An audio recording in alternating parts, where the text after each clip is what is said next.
دا ولې دې دومره اکسټریم لیول ته لاړو؟ د تمانچو دا شوق و، لکه تمانچو اصلي شوق به کولو. ډېر ماسختن دا منځونه بس وشو، ښه په دې کې ناڅاپي فایرنګ شو ښه او د چغه کړه. یو ډزو که نه دوه درې دوه ډزې؟ ډزه یې کړي دوه ډزې. او پردی جنازه به وه یا دغه هغه به یې ځان پسې کړه، یاره لکه زه یعنې مړ یم او زما جنازه دغه ده. دا ویډیوګانې به یې خېجول. بیا چې دې کې له مونږ راورسېدو نو زه وم او تره زوی یم، بیا زما هغه تره زوی راوچت کړو، د 2 سلګۍ ووهلې، دې کې بیا څه نه و. ملګرو اخر کار د عدنان کم رور چې دی هغې سپا سپا حل ویلو چې یا واقع څه شوي ده.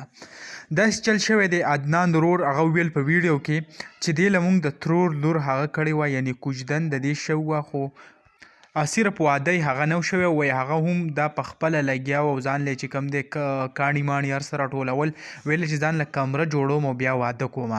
حالانکې وایي دی چې دا کم ځان وجلی دی د دې مین وجه هغه دا ده چې دا د ټیک ټاک نه ډېر زیات متاثره شوی او لکه دی به مختلف قسمه وایي داسې د کم غمونو ویډیوګانې یا به چېرته جنازي ویډیو څه وه، وایي هغه به یې راواخیسته او هغې سره به یې داسې یو ساوڼډ ولګو، نو هغو ویډیو به ولاسې خوند ورکاو.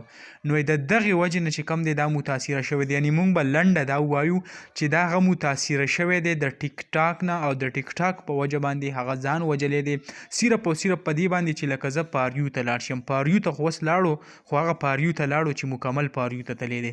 نو دغه کم د عدنان کم رور چې و هغې کم سپینې سپینې خبرې وکړې، زه به تاسو سره شریکه کړم چې پیل ازل دی چې د هغو د خاندان والا سره چا رابطه وکړه او هغه هم هیومن رایټس پاکستان چې کم شیرام خان دی هغه ورسره دا چې کم دی هغه پروګرام ریکارډ کو او د هغې کم مکمل تفصیل چې دی موږ تاسو سره په دې ویډیو کې شریک کو چې اصل معامله دا و چې د هغې کم کوژدن هر څه شوي، خو البته داسې کم د ټیک ټاک وایرل کېدو د وجې هغې ورور دا هم ویل چې په کور کې ورته هم څه مسله نه و، خو چېرته به یو نیم ټایم خپه راخپه شو، نور وایي هېڅ مسله وه، لوپر وایي هم نه و، یعنې کم پیسې چې دې څه به یې وګټلې هغه به یې جمع کولې، هغه یې هم نه خرج کولې، خو د بده مرغه کم عمل کم حرکت چې کړی دی نو هغې باندې ټول زیات پښتانه هم خفه کړي دي او خپل ځان چې کم دی هغه هم تباه کړی دی. دغه لنډه شان ویډیو و تاسو سره هم شریک کوله، انشاءالله بل ویډیو کې ملاویږو. الله حافظ.